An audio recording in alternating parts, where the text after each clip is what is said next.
इस कहानी को सुनने के बाद अगर किसी की आंखों में आंसू ना आए तो वो इंसान शायद पत्थर दिल होगा। उस तो एक प्राथमिक स्कूल में अंजलि नाम की एक टीचर थी। वो कक्षा 5 की क्लास टीचर थी। उसकी एक आदत थी कि वह कक्षा में आते ही हमेशा लव यू ऑल बोला करती थी, मगर वो जानती थी कि वह सच नहीं बोल रही है। वह कक्षा के सभी बच्चों से एक जैसा प्यार नहीं करती थी। कक्षा में एक ऐसा बच्चा था जो उनको फटी आंख भी नहीं बहाता था। उसका नाम था राजू। राजू मैली कुचली स्थिति में स्कूल आया जाया करता था। उसके बाल खराब होते, जूतों के बंद खुले, शर्ट के कॉलर पर मैल के निशान। पढ़ाई के दौरान भी उसका ध्यान कहीं और ही होता था। मैडम के डांटने पर वह चौंक कर उन्हें देखता, मगर उसकी खाली खाली नजरों से साफ पता लगता रहता कि राजू शारीरिक रूप से कक्षा में उपस्थित होने के बावजूद भी मानसिक रूप से गायब है। धीरे धीरे मैडम को राजू से नफरत सी होने लगी। क्लास में घुसते ही राजू मैडम की आलोचना का निशाना बनने लगता।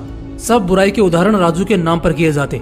बच्चे उस पर खिलखिलाकर हंसते और मैडम उसको अपमानित करके संतोष प्राप्त करती। राजू ने हालांकि किसी बात का कभी कोई जवाब नहीं दिया था। मैडम को वह एक बेजान पत्थर की तरह लगता जिसके अंदर आत्मा नाम की कोई चीज नहीं थी। प्रत्येक डांट, व्यंग और सजा के बावजूद वह बस अपनी भावनाओं से खाली नजरों से उन्हें देखा करता और सिर झुका लेता। मैडम को अब इससे गंभीर नफरत हो चुकी थी। पहला सेमेस्टर समाप्त हुआ और प्रोग्रेस रिपोर्ट बनाने का चरण आया तो मैडम ने राजू की प्रगति रिपोर्ट में ये सब बुरी बातें लिख डाली।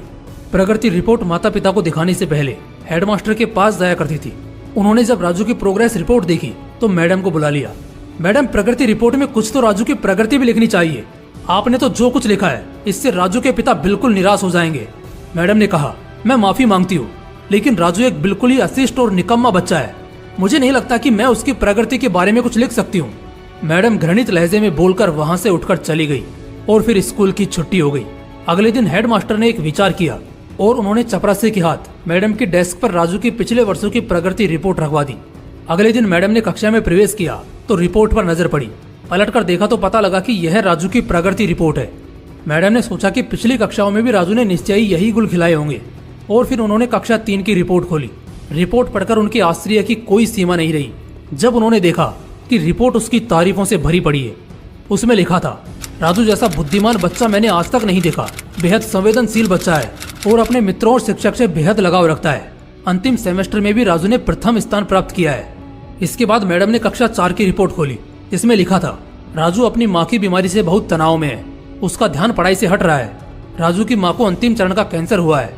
घर पर उसका कोई और ध्यान रखने वाला नहीं है, जिसका गहरा प्रभाव उसकी पढ़ाई पर पड़ा है। नीचे हेडमास्टर ने लिखा कि राजू की माँ मर चुकी है और इसके साथ ही राजू के जीवन की चमक और रौनक भी।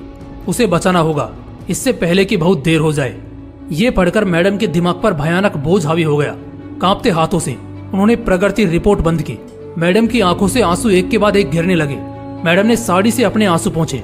अगले दिन जब मैडम कक्षा में दाखिल हुई तो उन्होंने अपनी आदत के अनुसार अपना पारंपरिक वाक्यांश आई लव यू ऑल दोहराया, मगर वह जानती थी कि वह आज भी झूठ बोल रही है, क्योंकि इसी क्लास में बैठे एक उलझे बालों वाले बच्चे राजू के लिए जो प्यार वह आज अपने दिल में महसूस कर रही थी, वह कक्षा में बैठे और किसी भी बच्चे से अधिक था। पढ़ाई के दौरान उन्होंने रोजाना दिनचर्या की तरह एक सवाल राजू पर दागा और हमेशा की तरह राजू ने सिर झुका लिया। जब कुछ देर तक मैडम से डांट फटकार और बाकी स्टूडेंट्स की हंसी की आवाज उसके कानों में नहीं पड़ी तो उसने अचंभे में सिर उठाकर मैडम की ओर देखा तो उनके माथे पर आज गुस्सा नहीं था, वो मुस्कुरा रही थी। उन्होंने राजू को अपने पास बुलाया और उसे सवाल का जवाब बताकर जबरन दोहराने के लिए कहा। राजू 3-4 बार के आग्रह के बाद अंततः बोल ही पड़ा। इसका जवाब देते ही मैडम ने न सिर्फ खुद कुसंदाज होकर तालियां बजाई बल्कि सभी बच्चों से भी बजवाई। फिर तो यह दिनचर्या बन गई। मैडम हर सवाल का जवाब अपने आप बताती और फिर उसकी खूब सराहना और तारीफ करती। प्रत्येक अच्छा उदाहरण राजू के कारण दिया जाने लगा। धीरे धीरे पुराना राजू सन्नाटे की कब्र फाड़कर बाहर आ गया। अब मैडम को सवाल के साथ जवाब बताने की जरूरत नहीं पड़ती। वह रोज सही उत्तर देकर सभी को प्रभावित करता और नए नए सवाल पूछकर सबको हैरान भी करता। उसके बाल अब कुछ हद तक सुधरे हुए होते, कपड़े भी काफी हद तक साफ होते, जिन्हें शायद वह खुद धोने लगा था। देखते ही देखते साल समाप्त हो गया और राजू ने दूसरा स्थान हासिल कर कक्षा 5वीं पास कर ली। यानी अब वह दूसरी जगह स्कूल में दाखिल होने के लिए तैयार था। कक्षा 5वीं के विदाई समारोह में सभी बच्चे मैडम के लिए सुंदर उपहार लेकर आए और मैडम की टेबल पर ढेर लग गया। इन खूबसूरती से पैक हुए उपहारों में एक पुराने अखबार में 72 सलीके से पैक हुआ एक उपहार भी पड़ा था। बच्चे उसे देखकर हंस रहे थे। किसी को जानने में देर नहीं लगी कि ये उपहार राजू लाया होगा। मैडम ने उपहार के इस छोटे से पहाड़ में से लपक कर राजू वाले उपहार को निकाला। खोलकर देखा तो उसके अंदर एक महिलाओं द्वारा इस्तेमाल करने वाली इत्र की आदि इस्तेमाल की हुई शीशी और हाथ में पहनने वाला एक बड़ा सा कंगन था जिसके ज्यादातर मोती झड़ चुके थे। मैडम ने चुपचाप इस इत्र को खुद पर छिड़का और हाथ में कंगन पहन लिया। यह दृश्य देखकर सब बच्चे हैरान रह गए, खुद राजू भी। आखिर राजू से रहा नहीं गया और मिस के पास आकर खड़ा हो गया। कुछ देर बाद उसने अटक अटक कर मैडम को बोला, आज आप में से मेरी माँ जैसी खुशबू आ रही है। इतना सुनकर मैडम की आंखों में आंसू आ गए और मैडम ने राजू को अपने गले से लगा लिया। राजू अब दूसरी स्कूल में जाने वाला था। राजू ने दूसरी जगह स्कूल में दाखिला ले लिया था। समय बीतने लगा। दिन सप्ताह, सप्ताह महीने और महीने साल में बदलते भला कहाँ देर लगती है। मगर हर साल के अंत में मैडम को राजू से एक पत्र नियमित रूप से प्राप्त होता जिसमें लिखा होता, इस साल मैं कई नए टीचर्स से मिला मगर मैडम आप जैसा कोई नहीं था। फिर राजू की पढ़ाई समाप्त हो गई और पत्रों का सिलसिला भी समाप्त। कई साल आगे गुजरे और मैडम रिटायर हो गई। एक दिन मैडम के घर अपनी मेल में राजू का एक पत्र मिला जिसमें लिखा था, इस महीने के अंत में मेरी शादी है और आपके बिना शादी की बात मैं नहीं सोच सकता। एक और बात, मैं जीवन में बहुत सारे लोगों से मिल चुका हूँ मगर आप जैसा कोई नहीं है। आपका डॉक्टर राजू। पत्र के साथ ही प्लेन का आने जाने का टिकट भी उसमें अटैच था। मैडम खुद को हरगिज नहीं रोक सकी। उन्होंने अपने पति से अनुमति ली और वह राजू के शहर के लिए रवाना हो गई। शादी के दिन जब वह शादी की जगह पहुंची तो थोड़ी लेट हो चुकी थी।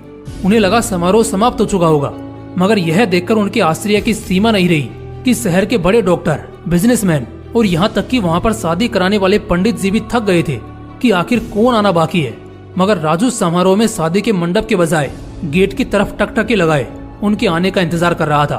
फिर सबने देखा कि जैसे ही एक बूढ़ी औरत ने गेट से प्रवेश किया, राजू उनकी ओर लपका और उनका वह हाथ पकड़ा जिसमें उन्होंने अब तक वह कड़ा पहना हुआ था, कंगन पहना हुआ था, और उन्हें सीधा स्टेज पर ले गया। राजू ने माया हाथ में पकड़कर कुछ यूं बोला, दोस्तों, आप सभी हमेशा मुझसे मेरी माँ के बारे में पूछा करते थे और मैं आप सबसे वादा किया करता था कि जल्द ही आप सबको उनसे मिलाऊंगा। ध्यान से देखो, ये है मेरी प्यारी सी माँ, दुनिया की सबसे अच्छी है मेरी माँ, यह मेरी माँ है। दोस्तों, इस सुंदर सी कहानी को सिर्फ शिक्षक और शिष्य के रिश्ते के कारण ही मत सुनिएगा। अपने आसपास देखें, राजू जैसे कई फूल मुरझा रहे हैं जिन्हें आपका जरा सा ध्यान, प्यार और स्नेह नया जीवन दे सकता है। जय हिंद, जय श्री कृष्ण।